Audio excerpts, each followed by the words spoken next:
दोस्तों, अगर आप भी अपनी लाइफ में कुछ नया सीखने की चाह रखते हैं तो इस चैनल को अभी सब्सक्राइब कर लें। जय श्री कृष्ण। दोस्तों, जन्माष्टमी पर यदि आपने ये उपाय कर लिया, आपके घर से गरीबी दूर भाग जाएगी। आप रातों रात मालामाल हो जाएंगे। इस वीडियो को अंत तक देखें। आपका भाग्य ना चमक जाए तो मुझे बताना, लेकिन वीडियो पूरा ही देखना। एक लाइक जरूर करें। यदि आप भगवान कृष्णा से प्यार करते हैं, लड्डू गोपाल से प्यार करते हैं, राधा रानी से प्यार करते हैं, तो एक लाइक जरूर करना। जन्माष्टमी बार बार नहीं आती, सच्चे दिल से में लिखे राधे राधे जय श्री कृष्ण। दोस्तों, पंचांग के अनुसार इस साल भाद्रपद माह के कृष्ण पक्ष की अष्टमी तिथि की शुरुआत 26 अगस्त की रात 3:39 पर होगी। 27 अगस्त रात 2:19 पर इसका समापन होगा। ऐसे में 26 अगस्त 2024 के दिन कृष्ण जन्माष्टमी का व्रत रखा जाएगा। हर साल भाद्रपद मास के कृष्ण पक्ष की अष्टमी तिथि को कृष्ण जन्माष्टमी के रूप में मनाया जाता है। द्वापर में श्री कृष्ण परम पुरुषोत्तम का जन्म भाद्रपद की अष्टमी तिथि रोहिणी नक्षत्र और चंद्रमा वृषभ राशि में मध्य रात्रि में हुआ। उनके जन्म लेते ही दिशाएं स्वच्छ व प्रसन्न एवं समस्त पृथ्वी मंगलमय हो गई थी। विष्णु के अवतार श्री कृष्ण के प्रकट होते ही जेल की कोठरी में प्रकाश फैल गया। कृष्ण के प्राकट्य से स्वर्ग में देवताओं की धूम दुबिया अपने आप बज उठी तथा सिद्ध और चारण भगवान के मंगलमय गुणों की स्तुति करने लगे। दोस्तों, जन्माष्टमी व्रत का महत्व। शास्त्रों में जन्माष्टमी के व्रत को 1000 एकादशी व्रत के समान माना गया है। 100 बार गंगा स्नान करने का जो पुण्य मिलता है, मात्र जन्माष्टमी का व्रत करने से प्राप्त हो जाता है। जाप का अनंत गुना फल देने वाला जन्माष्टमी के दिन ध्यान, जाप और रात्रि जागरण का खास महत्व है। इसीलिए जन्माष्टमी की रात में जागरण करके भगवान के भजन कीर्तन करने चाहिए। भविष्य पुराण में इस व्रत के संदर्भ में उल्लेख है कि जिस घर में यह देव का व्रत किया जाता है, वहां अकाल मृत्यु गर्भ किसी भी मां के बच्चे गर्भ में नहीं मरते, गर्भ ठहरता है। वह भव्य दुर्भाग्य तथा कलह नहीं होती। जो एक बार भी इस व्रत को करता है, उसे श्री कृष्णा का आशीर्वाद प्राप्त होता है। वो प्राणी संसार के सभी सुखों को भोग कर विष्णु लोक में निवास करता है। जन्माष्टमी पूजन विधि। हिंदू धर्म में भगवान श्री कृष्णा की पूजा सभी संकटों से निकालकर सुख, समृद्धि और सौभाग्य का वरदान देने वाली मानी गई है। जन्माष्टमी के दिन प्रातः जल्दी उठकर स्नान आदि से निवृत्त होकर स्वच्छ वस्त्र धारण करें। इसके पश्चात पूर्व या उत्तर की ओर मुख्य करके व्रत का संकल्प लें। यदि नॉर्थ ईस्ट में भगवान कृष्णा को लगाया जाए तो आप अपने जीवन में धर्म युद्ध में खड़े हैं, कर्म क्षेत्र में खड़े हैं, तो वहां आपकी जीत सुनिश्चित है और आपकी जितनी भी परेशानियां हैं उन्हें कन्हा दूर कर देते हैं।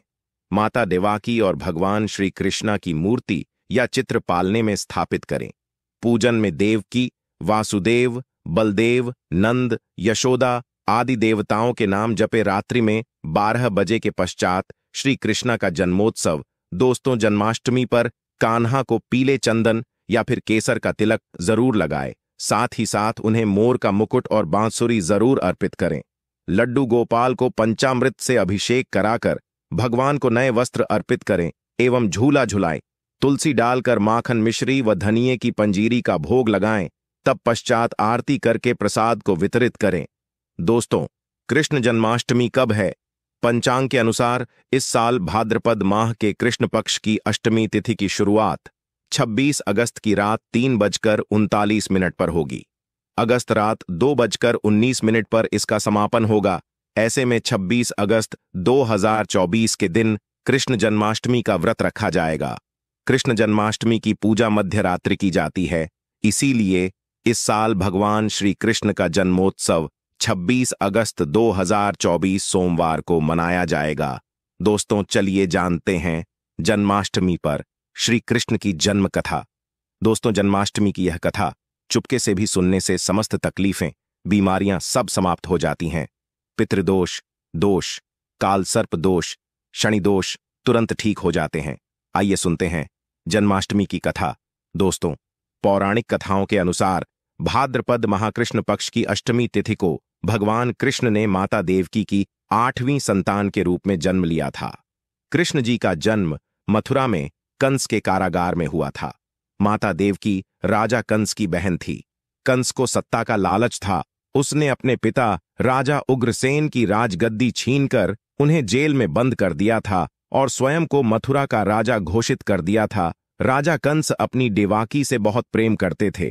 उन्होंने अपनी बहन का विवाह वासुदेवा से कराया था, लेकिन जब वह मां देवाकी को विदा कर रहा था, तभी एक आकाशवाणी हुई कि देवाकी का 8वां पुत्र कंसा की मौत का कारण बनेगा।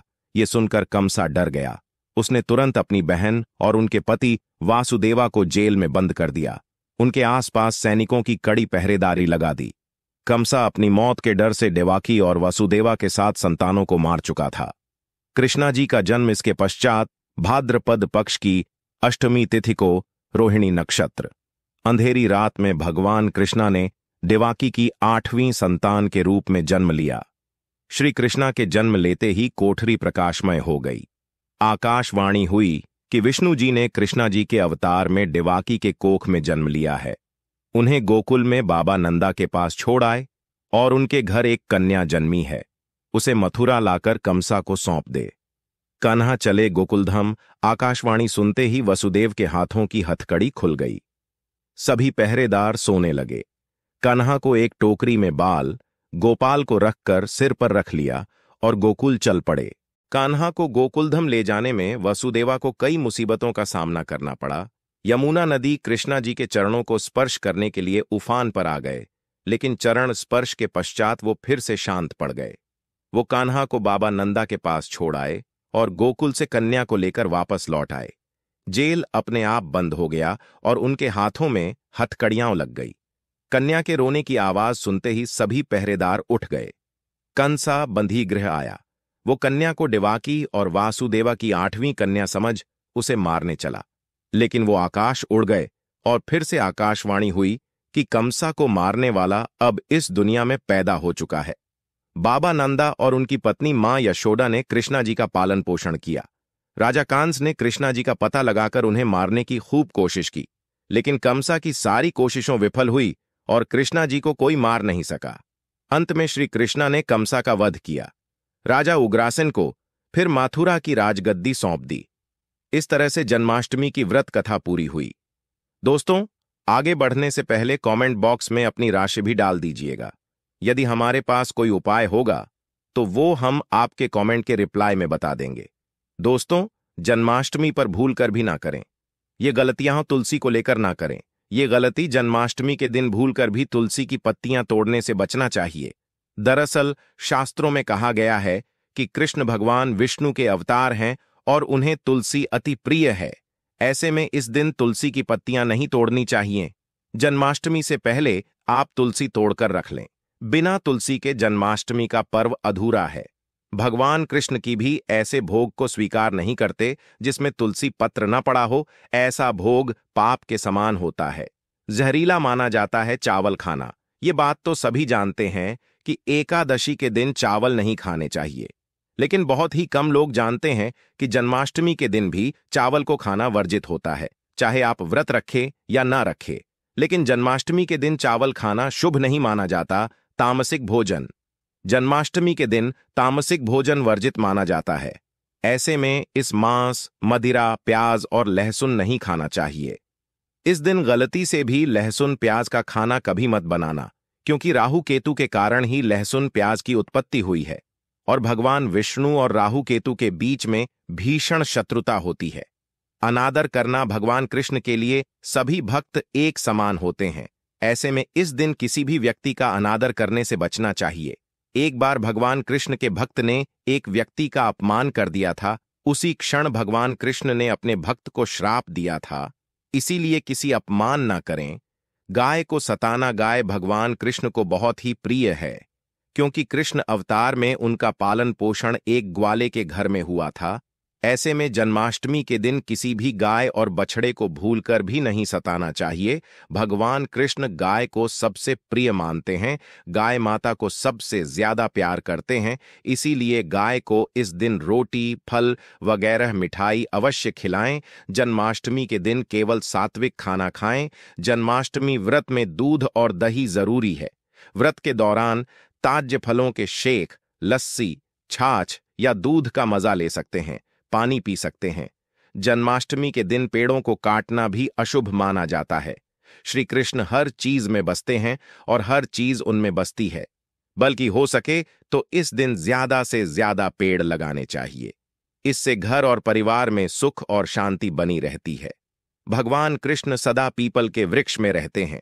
पीपल वृक्ष पर जन्माष्टमी पर जल अवश्य अर्पित करें, इससे वो प्रसन्न जल्दी होते हैं। दोस्तों, जन्माष्टमी के दिन ब्रह्मचर्य का करना अनिवार्य होता है। इस दिन पूरे पवित्र मन तन से भगवान की पूजा करनी चाहिए। कम से कम इस दिन पत्नी से दूर रहना चाहिए। जो पति पत्नी जन्माष्टमी पर एक दूसरे से दूर रहते और संयम और नियम का पालन करते हैं तो उन्हें एक सुशील और सुंदर पुत्र की प्राप्ति होती है। ऐसे बालक का मुख भगवान कृष्ण की तरह होता है और शरीर भगवान कृष्ण की तरह कोमल होता है। जो लोग इस दिन व्रत रखते हैं तो उन्हें रात में 12 बजे से पहले अपना व्रत नहीं खोलना चाहिए। उससे पहले व्रत से पूजा का फल नहीं मिलता है और व्रत भी अधूरा माना जाता है। जन्माष्टमी पर करें इन मंत्रों का जाप। भगवान कृष्ण की कृपा से आपकी समस्त गरीबी दूर हो जाएगी। आप धनवान हो जाएंगे, मालामाल हो जाएंगे। आपके घर में राधा रानी की कृपा बरसेगी, माता लक्ष्मी की कृपा बरसेगी। दोस्तों, श्री कृष्णा मंत्र AUM क्लीन कृष्णाय नमः। भगवान श्री कृष्ण के इस मंत्र का जाप करने से धन धान्य की प्राप्ति होती है। ऐसे में के खास अवसर पर इस मंत्र का जाप करने से साधक को शुभ फलों की प्राप्ति होती है। हरे कृष्णा कृष्णा कृष्णा हरे हरे हरे राम राम राम हरे हरे करने से भगवान कृष्णा के कान खड़े हो जाते हैं। वो भक्त की पुकार अवश्य सुनते हैं। कम से कम इसका जाप 21 बार अवश्य करे या 108 बार भी आप कर सकते हैं। बहुत ही शुभ माना जाता है। दोस्तों, जन्माष्टमी पर जो स्त्री भगवान लड्डू गोपाल को झूला झुलाती है उसे अनंत काल तक बांझपन का सामना नहीं करना पड़ता है। भगवान लड्डू गोपाल कृपा से ऐसी स्त्री को सुंदर पुत्र की प्राप्ति होती है। दोस्तों, जन्माष्टमी पर मोर पंख अवश्य लाए और मंदिर में स्थापित करें।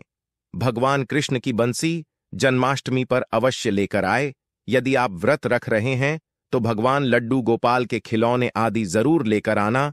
इसे लाना मत भूलना। और जन्माष्टमी पर कौड़ियां आप ला सकते हैं, भगवान कृष्ण की स्थापना कर सकते हैं। इस दिन गलती से भी किसी भी व्यक्ति को गिफ्ट के तौर पर भगवान कृष्ण को उपहार में कभी मत देना। इससे घर की लक्ष्मी रुष्ट हो सकती है। जन्माष्टमी पर सोने, चांदी, तांबा, पीतल की खरीदारी कर सकते हैं। शुभ माना जाता है जन्माष्टमी पर पालना अवश्य लेकर आना। इसमें लड्डू गोपाल जी झूला झूलेंगे। दोस्तों, जन्माष्टमी पर तुलसी माता के सामने भगवान कृष्णा के 4 नाम जैसे गोपाला गोविंदा, देवकी नंदन और दामोदर पुकारे और साथ ही मंत्र का जाप करें। ऐसा करने से सभी समस्याएं दूर हो जाएंगी। माता तुलसी घर को धन धान्य से भर देंगे। जन्माष्टमी के दिन भोग में मक्खन के साथ तुलसी दल जरूर डालें और वो भगवान कृष्ण को अर्पित करें। दोस्तों, जन्माष्टमी के शुभ अवसर पर करें नमक का खास उपाय। दोस्तों, नमक का यह उपाय करने से आपके समस्त पाप नष्ट हो जाएंगे, गरीबी दूर हो जाएगी, आपकी नौकरी लग जाएगी। संतान प्राप्त हेतु व्यापार चलाने के लिए भी यह उपाय जरूर करें।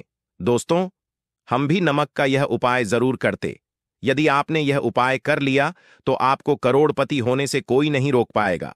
भगवान कृष्ण का खास आशीर्वाद मिलेगा। आइए जानते हैं नमक का खास उपाय। दोस्तों, उपाय है 1 नमक का पैकेट, 50 ग्राम सूखी लाल मिर्च, 500 ग्राम चावल, 100 ग्राम उड़द की दाल, 250 ग्राम आटा और 11 रुपए की दक्षिणा तथा 1 पानी की बोतल और 5 रुपए के काले तिल। बस इतनी सी सामग्री एक थैली में एकत्रित कर लें। दोस्त, उसके पश्चात किसी भी गरीब बुजुर्ग या गरीब महिला को चुपके से दान दे दें और पीछे मुड़कर ना देखे। घर को वापस चले आए। दोस्तों, आप यकीन मानो, गुरु परंपरा से प्राप्त यह महा उपाय आपकी काया पलट कर रख देगा। दिन दुगनी रात चौगुनी। आप तरक्की करेंगे दोस्तों। ये उपाय हम भी जरूर करते हैं। महापुस्तक और शास्त्रों में लिखा महाउपाय आज हम आपको बता रहे हैं। यह उपाय जन्माष्टमी के दिन जरूर करें, आपका भाग्य उदय हो जाएगा दोस्तों। यह उपाय मैं हर जन्माष्टमी के दिन जरूर करता हूं। आप भी यह मौका हाथों मत जाने देना दोस्तों। आप जानते हैं लड्डू गोपाल के 7 प्रिय भोग कौन कौन से हैं? भगवान कृष्ण को लड्डू गोपाल को 56 भोग से भी ज्यादा प्रिय है। ये 7 भोग, इन 7 भोगों के आगे 56 भोग कुछ भी नहीं है। 56 भोग आप अपनी इच्छा अनुसार बना सकते हैं, परंतु ये 7 भोग श्री कृष्ण को अत्यंत प्रिय है। जन्माष्टमी के दिन भक्त भगवान श्री कृष्ण जी को लड्डू गोपाल जी को प्रसन्न करने के लिए 56 भोग समर्पित करते हैं। 56 तरह के पकवान बनाए जाते हैं और भगवान श्री कृष्ण जी को समर्पित किए जाते हैं। तो यदि आप 56 भोग समर्पित करते हैं तो इससे अच्छा तो कुछ है ही नहीं। 56 भोग हो तो आप जरूर समर्पित करें। लेकिन यदि आपके पास इतना समय और सामर्थ्य नहीं है कि आप 56 भोग समर्पित कर पाए, तो फिर ऐसे में क्या करें जिससे कि हमारे कृष्ण भगवान, हमारे लड्डू गोपाल प्रसन्न हो जाए?